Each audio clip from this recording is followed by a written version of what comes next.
Akashvani presents Morning News.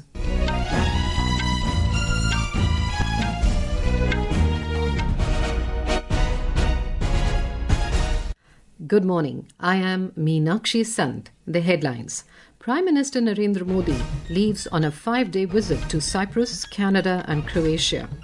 Launch of Vaxim 4 mission carrying Indian astronaut Shubhanshu Shukla to space rescheduled on 19th of this month. First batch of pilgrims for Kailash Mansarovar Yatra to reach Gangtok in Sikkim today. Iran launches new wave of missiles at Israel as Israeli Air Force strikes targets in Tehran. Heavy rains accompanied by strong winds lash national capital, bringing respite from heatwave. India's Yajik Hillang bags gold medal at South Asian Bodybuilding and Physique Sports Championships in Thimphu, Bhutan. And BCCI constitutes committee to formulate guidelines for victory celebrations following Bengaluru stampede. Prime Minister Narendra Modi has left on a 3-nation visit to Cyprus, Canada and Croatia. Our correspondent covering the Prime Minister's visit has filed this report. The Prime Minister's 3-nation visit will begin with Cyprus, marking the first visit by an Indian Prime Minister to the island nation in over 2 decades. The visit holds significance as Cyprus has been a consistent supporter of India's positions on Kashmir, cross-border terrorism and reforms in the United Nations Security Council. From Cyprus, the Prime Minister will travel to Canada to attend the G7 summit. At the summit, Prime Minister Modi will exchange views on key global issues and hold several bilateral meetings on the sidelines. The final leg of the Prime Minister's visit will be to Croatia, marking the first high-level visit by an Indian Prime Minister to the country. Rajadurai for Akashvani News from Cyprus. During his Cyprus visit, Mr. Modi will meet the President of Cyprus, Nikos Christodoulidis. The two leaders are expected to hold wide-ranging discussions covering trade and investment, education, maritime cooperation, digital connectivity and regional security. Speaking exclusively to Akashvani News, Indian High Commissioner to Cyprus, Manish, said that Prime Minister Modi's visit will add a new dimension and renewed strength to the bilateral relationship. He noted that India and Cyprus have historically been connected through trade and maritime routes and described the visit as a result-oriented and robust one that will significantly advance ties. New dimensions will be opened up with this visit, not only in trade, technology, tourism, exchanges, but in other areas of contemporary interest to both our nations. Political relations or defense or security, education, innovation, people-to-people contact. So it would be a very result-oriented and robust visit, which will leapfrog our relations for the future. The High Commissioner added that Cyprus has a national vision for 2035, while India has vision Viksit Bharat 2047.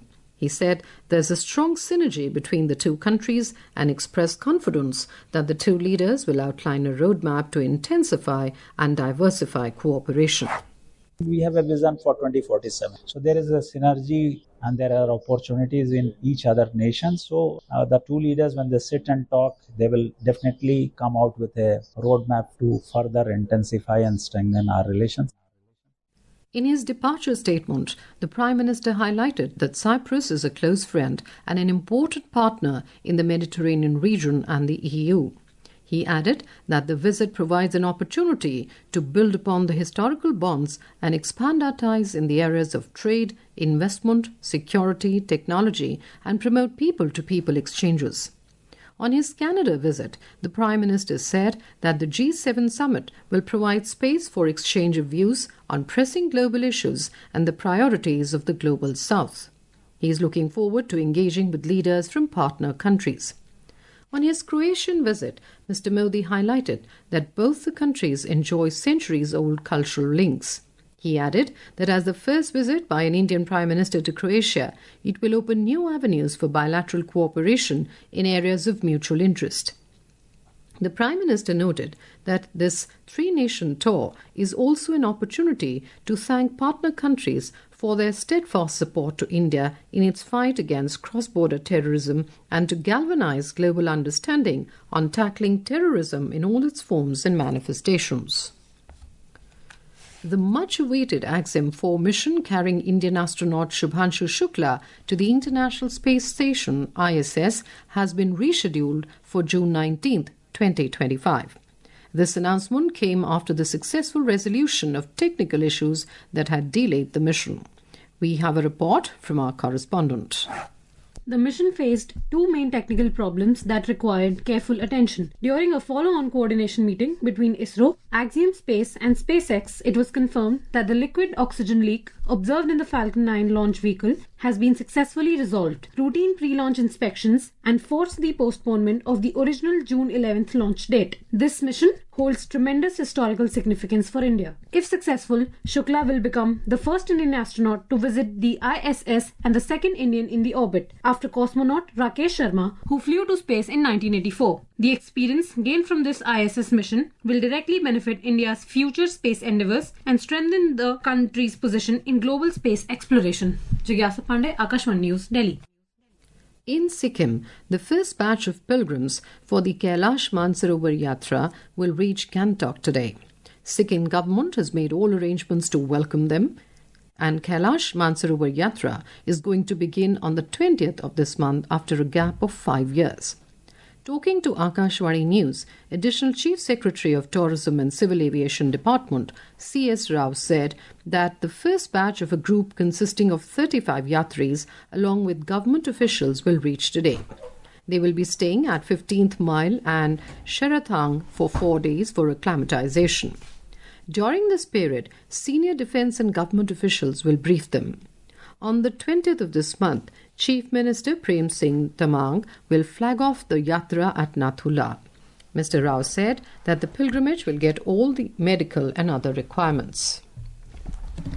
Union Home Minister Amit Shah will distribute appointment letters to the 60,244 newly recruited constables of the Uttar Pradesh Police at a grand ceremony in Lucknow today. Chief Minister Yogi Adityanath will also be present at the event, which marks a significant step in strengthening the state's law enforcement. This is Akashvani giving you the news. For quick news updates round the clock, follow us on our X handle at AIR News Alerts. And for details of stories and more, log on to our website www.newsonair.gov.in and download News on AIR app. Israel and Iran have escalated their deadly exchange of missile strikes as Iranian projectiles targeted major Israeli cities, while Israeli forces simultaneously conducted new attacks on military installations in Tehran yesterday. The dramatic confrontation has plunged the Middle East into what officials describe as dangerous new territory. More from our correspondent. Air raid sirens wailed across Israel as missiles streaked through the skies over Jerusalem and Haifa. Israelis are rushed to bomb shelters in northern Israel as Iranian missiles rained down in populated areas. Loud explosions were heard through the Haifa region. The Israeli Defense Forces confirmed they are striking military targets in Tehran even as they work to intercept the wave of missiles launched from Iran. The IDF Home Front Command has instructed civilians nationwide to remain close to bomb shelters until further notice. Meanwhile, the United States President Donald Trump escalated diplomatic pressure on Tehran, warning that even more brutal attacks on Iran will follow if the Islamic Republic does not commit to a nuclear agreement with the United States. This is Vinod Kumar for Akashvani News from Dubai. News just in Uttarakhand, a helicopter going from Dehradun to Kedarnath crashed in Gaurikund this morning. There were 6 people on board in the crashed helicopter. Uttarakhand ADG Law and Order Dr. V. Murugesan earlier informed that the helicopter had gone missing between Triju-Guinarayan and Gaurikund. Heavy rains accompanied by strong winds lashed the national capital early this morning. The rains have significantly lowered the temperature in Delhi, offering relief from the intense heat wave and improving air quality. According to the Indian Meteorological Department, squally winds reaching the speed of 80 to 100 km per hour swept through the national capital during the early hours. The intense wind and rain also disrupted early morning traffic, with waterlogging reported in several low-lying areas. The IMD has issued a red alert over Tamil Nadu, coastal Karnataka, south interior Karnataka, Kerala, Konkan and Goa today due to extremely heavy rainfall. According to the IMD, heavy rainfall is expected over Lakshadweep, coastal Andhra Pradesh and Telangana today. World Elder Abuse Awareness Day is being observed today globally.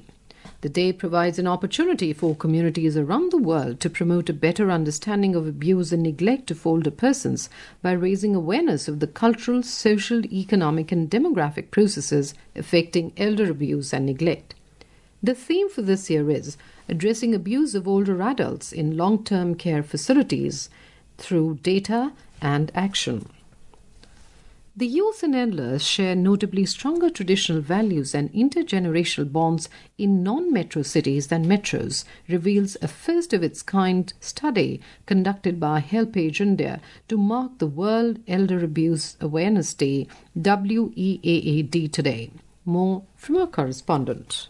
The report suggests that in terms of proximity to elders, a notable difference is seen between metro city and of non-metro city youth, with the latter showing stronger expression of respect, possibly due to more traditional or community-oriented value systems. However, despite the challenges, both elders and youth express strong optimism that mutual understanding can definitely be improved. They largely agree that spending more quality time together is the most effective way to foster better connections. HelpAge India's state head of Punjab and Chandigarh, Bhavneshwar Sharma, says that the report offers both a heartening affirmation and a timely wake-up call. As per the study, while respect for elders and family ties remain deeply cherished in India, with 86% of elders feeling valued, beneath the surface lies a quieter, more concerning disconnect. Many elders still feel emotionally distant, unheard or excluded from meaningful engagement. Rajesh Bali, Akashvani News, Jalandhar.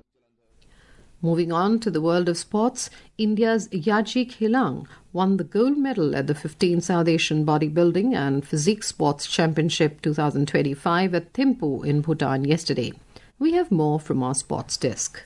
Yajik Hillang secured first position in the women's model physique up to 155 cm event. She hails from Arunachal Pradesh and became the first female physique sports athlete from the state to win a gold medal at an international event. Organized by South Asian Bodybuilding and Physique Sports Federation, the 5-day championship will conclude today. Moving on to next update, the BCCI has decided to constitute a committee to formulate comprehensive guidelines aimed at preventing such incidents that occurred during the IPL victory celebrations of RCB in Bengaluru. The decision was taken during BCCI's 28th Apex Council meeting yesterday. The committee will be led by Devajit Sekia as chairperson, while it will also comprise of Prabteej Singh Bhatia and Rajiv Shukla. This committee will formulate the guidelines within 15 days. In hockey, the Indian junior women's team continued its unbeaten run in the Europe Tour with a spirited 2-1 win over Australia in their fourth and penultimate match in Belgium. This win marks India's fourth consecutive triumph on the tour, following a clean sweep over Belgium in the opening 3 games. Chirag Jha, Sports Desk.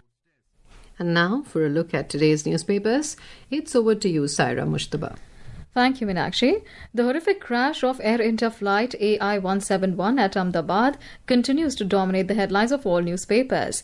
The Indian Express reports, Centre sets up high-level panel to probe Air India crash, review SOPs. Hindustan Times adds, mostly intact black box seen as key break in investigation. Hostilities between Israel and Iran also occupy prime space. The Economic Times informs, conflict swells, Israel attacks Iran gas field.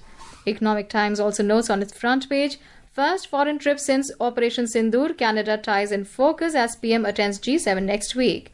And with that, it's back to you, Meenakshi. Thank you, Saira. And now, to end the news, the headlines once again. Prime Minister Narendra Modi leaves on a 5-day visit to Cyprus, Canada and Croatia. Launch of Axim 4 mission carrying Indian astronaut Shubhanshu Shukla to space rescheduled for the 19th of this month. First batch of pilgrims for Kailash Mansarovar Yatra to reach Gangtok in Sikkim today.